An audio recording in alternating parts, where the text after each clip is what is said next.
हाँ, good morning मित्रों। बहु समय पछी बायोलॉजीनो लेक्चर अपलोड करी रह्यो छुं। तो लास्ट लेक्चरनी अंदर આપણે અલિંગી પ્રજનનની કેટલીક પદ્ધતિઓની વાત કરી હતી। મને યાદ છે છેલ્લે આપણે કૃત્રિમ વાનસ્પતિક પ્રજનન પદ્ધતિઓ જેમાં કલમ દાબકલમને આરોપણની વાત કરી હતી। હવે આ ચેપ્ટરની અંદર બેઝિકલી આપણું ચેપ્ટર જ છે કે સજીવોમાં પ્રજનન। તો એક અલિંગી પ્રજનન પદ્ધતિ અને એક લિંગી પ્રજનન પદ્ધતિ। તેમાં અત્યાર સુધી આપણે અલિંગી પ્રજનન પદ્ધતિની વાત કરી હતી। આજે આપણે લિંગી પ્રજનન પદ્ધતિની વાત કરીએ। તો લિંગી પ્રજનન પદ્ધતિની આજે શરૂઆત છે।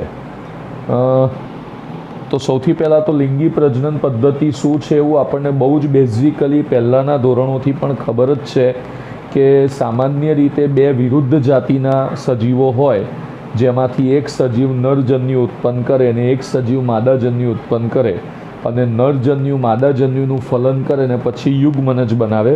અહીંયા ખાલી એક પોઈન્ટ ઉમેરું છું કે કેટલાક સજીવો છે કે જે એક જ પિતૃ દ્વારા પણ નરજન્યુ અને માદાજન્યુ ઉત્પન્ન થઈ શકે। જેમ કે પ્રાણીઓની અંદર કેટલાક ઉભયલિંગી પ્રાણી હોય તો એક જ પિતૃ દ્વારા નરજન્યુ અને માદાજન્યુ ઉત્પન્ન થઈ શકે। એટલે તમને જેટલો ખબર છે એમાં એક વસ્તુ ખાલી એડ કરવાની કે લિંગી પ્રજનન માટે કાં તો એક જ પિતૃ અથવા તો બે વિરુદ્ધ જાતિના સજીવો એટલે કે નર અને માદા અલ્ટિમેટલી બંને લિંગી પ્રજનન કરે ત્યારે તો નરજન્યુ અને માદાજન્યુ ઉત્પન્ન કરે, કાં તો એક જ પ્રાણી દ્વારા બંને જન્યુ ઉત્પન્ન થાય। એક આ સંભાવના છે। દાખલા તરીકે પટ્ટીકીડો। પણ મેજોરિટી વધારે પડતું આપણને એવું જોવા મળશે કે બે વિરુદ્ધ જાતિના એટલે કે એક નર સજીવ હોય અને એક માદા સજીવ હોય।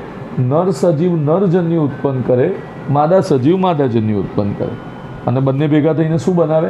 યુગ્મનજ। કારણ કે નરજન્યુ એ એકકીય છે, માદાજન્યુ પણ એકકીય જ હોય।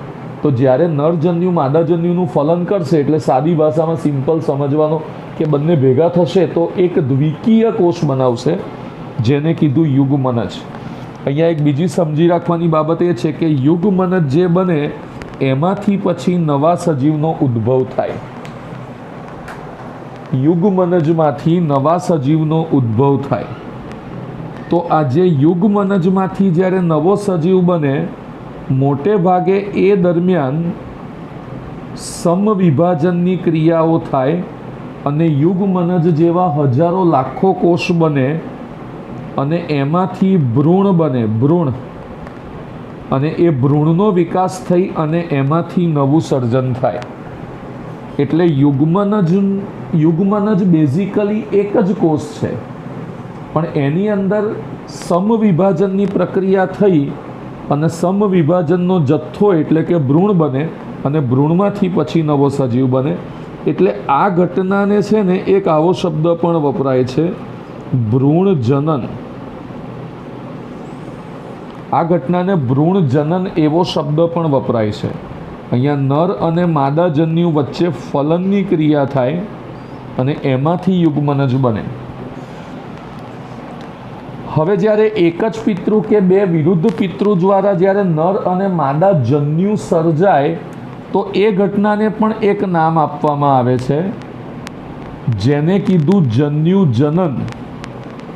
જન્યુ જનન એટલે એક જ જાતિનો સજીવ નરને માદા જન્યુ ઉત્પન્ન કરે ત્યાં સુધીનો ઘટનાને કીધું જન્યુ જનન, કાં તો બે વિરુદ્ધ જાતિના સજીવો નરજન્યુ અને માદાજન્યુ ઉત્પન્ન કરે એને પણ કીધું જન્યુ જનન। અને જન્યુ ઉત્પન્ન થાય પછીની ઘટના જે બને એ ફલન।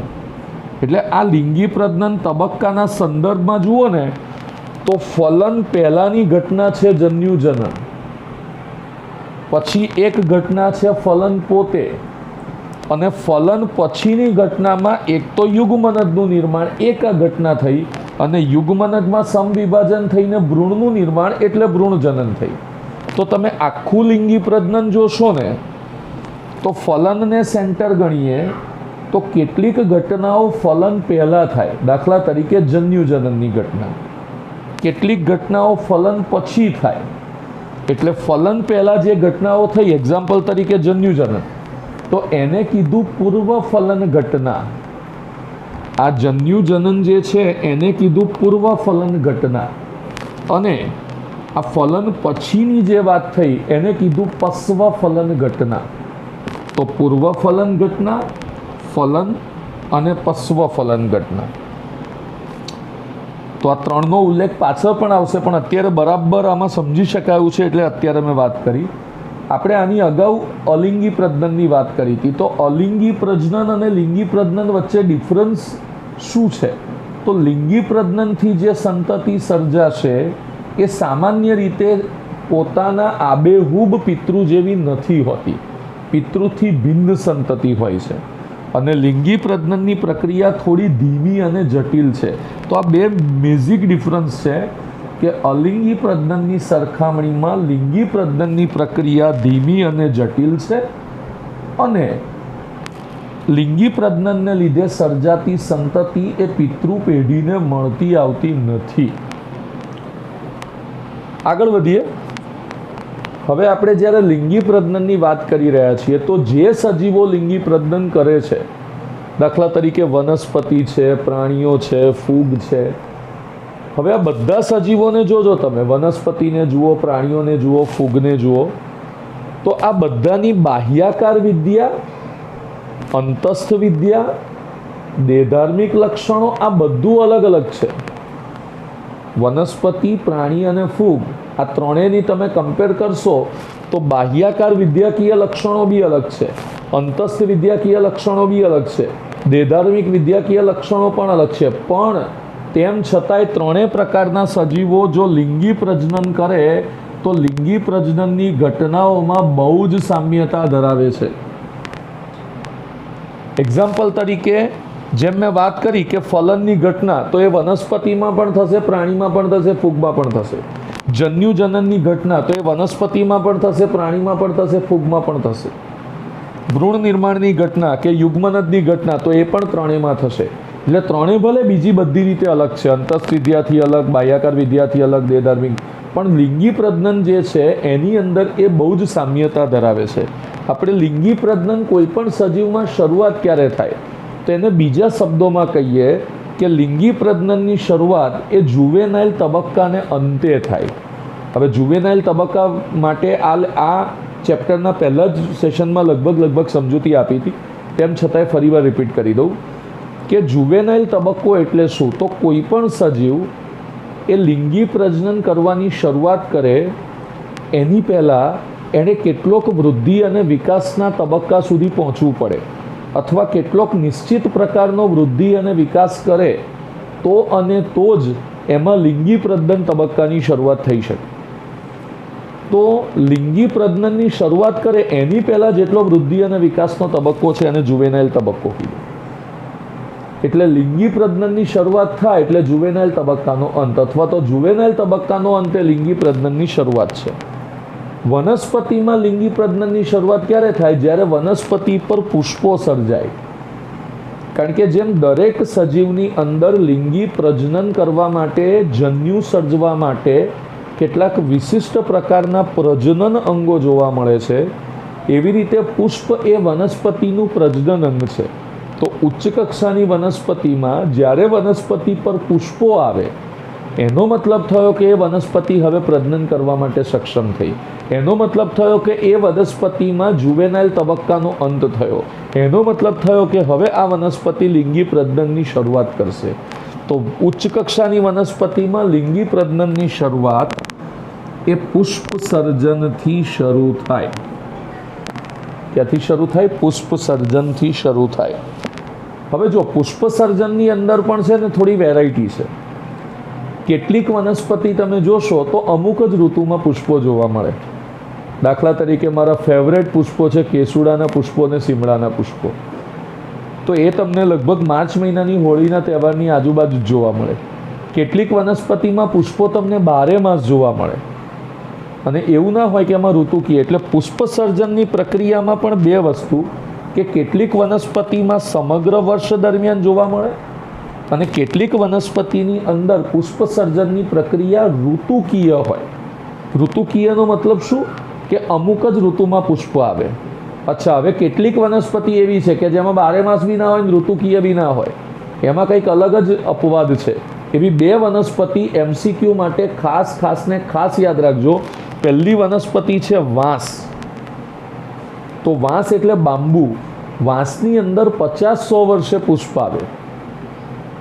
વિચારો, 40-50 વર્ષે ક્યારેક તમને વાંસ ઉપર પુષ્પો જોવા મળે તો તમે પોતાની જાતને ભાગ્યશાળી માનજો, કારણ કે વાંસ ઉપર તમને પુષ્પો જલ્દી જોવા નહીં મળે.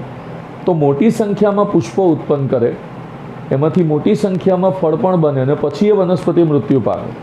મોટી સંખ્યામાં પુષ્પો ઉત્પન્ન કર્યા પછી બહુ જ ઓછા સમયમાં એ વનસ્પતિ મૃત્યુ પામે. તો વાંસની અંદર આવો અપવાદ છે. જીવનમાં એક જ વાર પુષ્પો આવે, પણ 50 વર્ષથી 100 વર્ષની વચ્ચે અથવા તો 50ની આજુબાજુ વહેલામાં વહેલા. બીજી એક વનસ્પતિ છે જેનું નામ છે સ્ટ્રોબિલેન્થસ કુન્થિયાના. સ્ટ્રોબિલેન્થસ કુન્થિયાના, ગુજરાતીમાં એને કહે છે નીલકુરંજીત. આ નીલકુરંજીત જે છે ને એમાં 12 વર્ષે પુષ્પો આવે. નીલકુરંજીતમાં સ્ટ્રોબિલેન્થસ કુન્થિયાનામાં 12 વર્ષે પુષ્પો આવે. છેલ્લે કર્ણાટક, કેરળ અને તામિલનાડુના સપ્ટેમ્બર-ઓક્ટોબર મહિનાના 2006માં પુષ્પો આવ્યા હતા, વાદળી રંગના, વાદળી સફેદ રંગના પુષ્પો. અને ત્યાં આ પ્રકારની વનસ્પતિ બહુ જ છે. તો જ્યારે એમાં પુષ્પો આવ્યા હતા ત્યારે આખો વિસ્તાર વાદળી રંગના પુષ્પોથી છવાઈ ગયો હતો અને પ્રવાસીઓ ચારે બાજુથી ઉમટી પડ્યા હતા. તો એના પછી 10-12 વર્ષે આવે એટલે 2006થી ગણો તો 2016-18માં, અત્યારે તો 2020 ચાલે છે એટલે 2016માં આવ્યા હોય તો 26 કે 28માં આવશે, અને 18માં આવ્યા હોય તો 28 કે 30માં આવશે. તો ત્યાં તમે જોવા જઈ શકો. તો આપણે શરૂઆત કરી છે લિંગી પ્રજનનની, અને લિંગી પ્રજનનની આપણે બેઝિક માહિતીની વાત કરી રહ્યા છીએ. આપણે આ વનસ્પતિની વાત કરી કે વનસ્પતિની અંદર લિંગી પ્રજનન ક્યારે હોય. અચ્છા, હવે કોઈ પણ વનસ્પતિના જીવનકાળ તમે જુઓ તો મેં તમને પહેલા જ લેક્ચરમાં શીખવાડ્યું હતું, યાદ કરો. જીવનકાળના 3 તબક્કા છે. પહેલો જુવેનાઇલ તબક્કો, બીજો જ્યાં સુધી એ પ્રજનન કરી શકે પ્રજનન તબક્કો, અને એના પછી જીર્ણતા કે વૃદ્ધત્વનો તબક્કો. તો જે વનસ્પતિ 1 વર્ષાયુ કે દ્વિવર્ષાયુ છે એમાં તમને જીવનકાળના આ 3 તબક્કાઓ સ્પષ્ટ જોવા મળશે. કયા 3 તબક્કા? તો જુવેનાઇલ તબક્કો, પ્રજનન તબક્કો અને વૃદ્ધત્વનો તબક્કો. 1 વર્ષાયુ ને દ્વિવર્ષાયુ. અચ્છા, 1 વર્ષાયુ એટલે શું? તો એક જ ઋતુમાં પોતાનું જીવન આટોપી લે. 1 વર્ષ જીવે એવો કન્સેપ્ટ નથી, શબ્દ સાથે એવો મેળ ના બેસાડતા. અને દ્વિવર્ષાયુ એટલે સામાન્ય રીતે 2 ઋતુમાં પોતાનું જીવન આટોપી લે. તો આવી વનસ્પતિમાં તમને જુવેનાઇલ તબક્કો સ્પષ્ટ દેખાશે, પછી પુષ્પ આવતા પ્રજનન તબક્કો સ્પષ્ટ દેખાશે, અને એ પતી જતાં વૃદ્ધત્વનો તબક્કો સ્પષ્ટ દેખાશે. પણ જે બહુવર્ષાયુ વનસ્પતિ છે કે જે વર્ષો સુધી પોતાનો આ જીવનના તબક્કાઓ ચલાવે છે, એમાં આવા 3 તબક્કાને જોવા એ થોડું અઘરું છે. એ એટલી સરળતાથી સ્પષ્ટ થતા નથી. તો આપણે લિંગી પ્રજનનના સંદર્ભમાં આપણે વનસ્પતિ વિશે વાત કરી. મેજોરિટી આપણે વાત કરી વનસ્પતિ વિશે, રાઈટ. તો હવે પછી આપણે વાત કરીશું પ્રાણીઓ વિશે, કે લિંગી પ્રજનન તબક્કાના સંદર્ભમાં પ્રાણીઓમાં કેવા પ્રકારની ઘટનાને શું બને.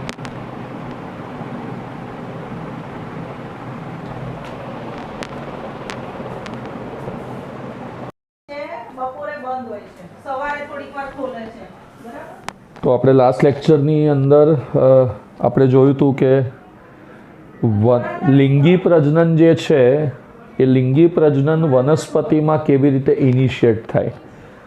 એટલે જુવેનાઇલ તબક્કો વનસ્પતિમાં પતે, એના પછી પુષ્પસર્જન થાય ને પુષ્પસર્જનની સાથે લિંગી પ્રજનનના તબક્કાની શરૂઆત થાય. હવે વનસ્પતિમાં જેમ લિંગી પ્રજનનના તબક્કાની શરૂઆત પુષ્પસર્જન સાથે થાય, પછી 1 વર્ષાયુ, બહુવર્ષાયુ, એની અંદર 3 તબક્કા જોઈ શકાય. હવે પ્રાણીઓમાં લિંગી પ્રજનનની પરિસ્થિતિ શું છે? પ્રાણીની અંદર લિંગી પ્રજનનની પરિસ્થિતિ એવી છે કે બેઝિકલી પ્રાણીઓ તમને 2 પ્રકારના જોવા મળશે. કાં તો એ પ્રજનન કર્યા પછી સંતતિને જન્મ આપવા માટે ઈંડા મૂકતા હોય, એટલે જેને આપણે સાદી ભાષામાં અંડપ્રસવી પ્રાણીઓ કહીએ, અને કાં તો પછી જરાયુ ધરાવતા સસ્તન પ્રાણી હોય કે જે પ્રાણી બચ્ચાના પોષણ માટે ગર્ભાવસ્થા દરમિયાન જરાયુનું સર્જન કરે અને સસ્તન વર્ગના પ્રાણી હોય. તો બંનેની અંદર અલગ અલગ સ્થિતિ છે. સૌથી પહેલાં જે અંડપ્રસવી કે જે પ્રાણીઓ ઈંડા મૂકે છે એની વાત કરીએ. હવે જો તમે પ્રાણીમાં ધ્યાનથી જોશો ને કે જે પ્રાણી ઈંડા મૂકે છે તો તમને એમાં પણ 2 કેટેગરી જોવા મળશે. જે પ્રાણીઓ કુદરતી વસવાટ ધરાવે છે, જંગલ કે છૂટા મેદાનોની અંદર ખુલ્લા વસે છે, એ છે ને ફક્ત ઋતુકીય ઈંડા મૂકે. એટલે કે એના પ્રજનનની ઋતુ આવે ત્યારે ઈંડા મૂકે. કુદરતમાં મિત્રો એવી વ્યવસ્થા છે કે સ્પેસિફિક ટેમ્પરેચર હેઠળ કે ચોક્કસ ઋતુની અંદર જ કેટલાક પ્રાણીઓના જનનપિંડ સક્રિય થાય. પણ આવું ક્યારે બનશે? જ્યારે મોટા ભાગે એ પ્રાણીઓ જો કુદરતી વસવાટની અંદર વસતા હોય. તો કુદરતી વસવાટની અંદર વસતા જે પ્રાણીઓ છે એ લોકો ઋતુકીય ઈંડા મૂકશે, એટલે ફક્ત એમના પ્રજનનની ઋતુમાં. અને આ પ્રાણીઓ જે ઈંડા મૂકશે એ ઈંડાનું પ્રયોજન પણ સંતતિને જન્મ આપવાનું હોય છે. હવે આનાથી વિરુદ્ધ એક્ઝામ્પલ જુઓ. કેટલાક પ્રાણી તમને વર્ષભર ઈંડા મૂકતા જોવા મળે. એક્ઝામ્પલ તરીકે પોલ્ટ્રી ફાર્મની મુલાકાત લો, મરઘા ઉછેર કેન્દ્રની, તો એની અંદર બંધન અવસ્થામાં રાખેલા જે પ્રાણીઓ છે, પોલ્ટ્રી ફાર્મમાં બંધન અવસ્થામાં રાખેલા પ્રાણીઓ, એ આખું વર્ષ ઈંડા મૂકે. પણ અહીંયા અગત્યનું પ્રયોજન એ છે કે પોલ્ટ્રી ફાર્મમાં જ્યારે મરઘી આખું વર્ષ ઈંડા મૂકે તો એ ઈંડાનું પ્રયોજન નવી સંતતિને જન્મ આપવાનું હોતું નથી. ફક્ત મનુષ્યના ખોરાકના હેતુ, મનુષ્યને પોષણ પૂરું પાડવા માટે, વ્યાપારિક હેતુને પૂર્ણ કરવા માટે એ પ્રાણીઓને વર્ષભર ઈંડા મૂકે એવી વ્યવસ્થા કરવામાં આવી હોય છે. મોટે ભાગે અંતઃસ્ત્રાવોના ઇન્જેક્શન કે ખોરાક આપવામાં આવે કે જેથી એ પ્રાણીઓ 12 માસ ઈંડા મૂકે. ઈંડાનું પ્રયોજન સંતતિ જન્મનું હોતું નથી. જે પ્રાણી વર્ષભર બંધન અવસ્થામાં રહીને ઈંડા આપે એનું કામ ફક્ત મનુષ્યને ખોરાક આપવાનું છે. હવે પ્રાણીમાં જે સૌથી ઇમ્પોર્ટન્ટ પોર્શન આવે છે, અને અહીંયા જે ચાર જુદી જુદી બાબતો વર્ગીકૃત કરેલી છે એને બરાબર ધ્યાન આપજો. પરીક્ષાને લઈને NCERT અને નીટની પરીક્ષાના સંદર્ભમાં આ 4 મુદ્દાઓ બહુ અગત્યના છે. હવે જે સસ્તન પ્રાણીઓ જરાયુ ધરાવે છે અથવા તો જરાયુ ધરાવતા સસ્તન પ્રાણીઓ તે પોતાના પ્રાજનનિક તબક્કા દરમિયાન, હવે પ્રજનનિક તબક્કો કયો કે જુવેનાઇલ પતે ને પછી પ્રજનનની શરૂઆત કરે ત્યાંથી થાય, અને પછી જ્યારે એ જન્યુઓ ઉત્પન્ન કરવાનું બંધ કરે એ આખો તબક્કો પ્રાજનનિક તબક્કો કહેવાય. પ્રાણીમાં તમને જલ્દી નહીં સમજાય, મનુષ્યમાં સમજાઈ જશે. જે રીતે કે મનુષ્યની અંદર 13 કે 14 વર્ષની ઉંમરે જ્યારે માદાની અંદર ઋતુચક્રની શરૂઆત થાય ત્યારે પ્રાજનનિક તબક્કો શરૂ થાય, અને લગભગ 45 વર્ષ સુધી જ્યારે રજો નિવૃત્તિ આવે, એટલે કે જ્યારે જન્યુ કે અંડકોષ ઉત્પન્ન થવાનું બંધ થાય, તો એ આખો તબક્કો પ્રાજનનિક તબક્કો કહેવાય. આવી રીતે જેટલા બી સસ્તન પ્રાણીઓ છે એમાં લાંબો ગાળો ઉંમરનો, એ લોકો જેટલું પણ જીવન જીવે એના કેટલાક વર્ષો પ્રાજનનિક તબક્કો છે. હવે એ પ્રાણીઓમાં પ્રાજનનિક તબક્કા દરમિયાન માદા પ્રાણીના અંડપિંડમાં કાં તો શરીરમાં આવેલી સહાયક પ્રજનન ગ્રંથિઓમાં કાં તો તેમાંથી સર્જાતા અંતઃસ્ત્રાવોમાં આ બધાની પ્રવૃત્તિની અંદર ફેરફાર જોવા મળે. કયા તબક્કા દરમિયાન? પ્રાજનનિક તબક્કા દરમિયાન. તો પ્રાજનનિક તબક્કો હોય લાંબો, પણ એ પ્રાજનનિક તબક્કા દરમિયાન ફેર કઈ કઈ જગ્યાએ પડશે અથવા તો શેમાં મુખ્ય ફેરફાર થાય? સૌથી પહેલો ફેરફાર થાય અંડપિંડ. સૌથી પહેલો ફેરફાર થાય અંડપિંડ, અથવા તો અંડપિંડની અંદર અંડપુટિકાઓ, અંડકોષ બને વગેરે. બીજું કે માદા પ્રાણીમાં કે નર પ્રાણીમાં જે સહાયક પ્રજનન ગ્રંથિ છે એ, અને એના દ્વારા સર્જાતા અંતઃસ્ત્રાવમાં સતત ફેરફાર થાય. હવે આ ફેરફારો જે બી થાય એને નામ આપ્યું ઋતુચક્ર. ફરીવાર કહું છું, આખા પ્રજનન તબક્કા દરમિયાન પ્રજનનને પ્રોત્સાહિત કરવા માટે અંડપિંડમાં ફેરફાર થાય, સહાયક પ્રજનન ગ્રંથિમાં ફેરફાર થાય, અંતઃસ્ત્રાવોમાં ફેરફાર થાય. એને નામ આપ્યું, એ ફેરફારને નામ આપ્યું ઋતુચક્ર. પણ ઋતુચક્ર 2 પ્રકારના, એક ઋતુકીય ઋતુચક્ર અને એક માસિક ઋતુચક્ર. હવે સસ્તન પ્રાણીઓમાં જે પ્રાણીઓ પ્રાઇમેટ નથી, તમે પાછળના ચેપ્ટરની અંદર જ્યારે મનુષ્યનો ઉદ્વિકાસ ભણશો અને એની અંદર આખો લાંબો ઉદ્વિકાસની અંદર પ્રાઇમેટ જૂથના પ્રાણીઓ હોય અને પ્રાઇમેટ જૂથના પ્રાણીઓ ના હોય, તો જે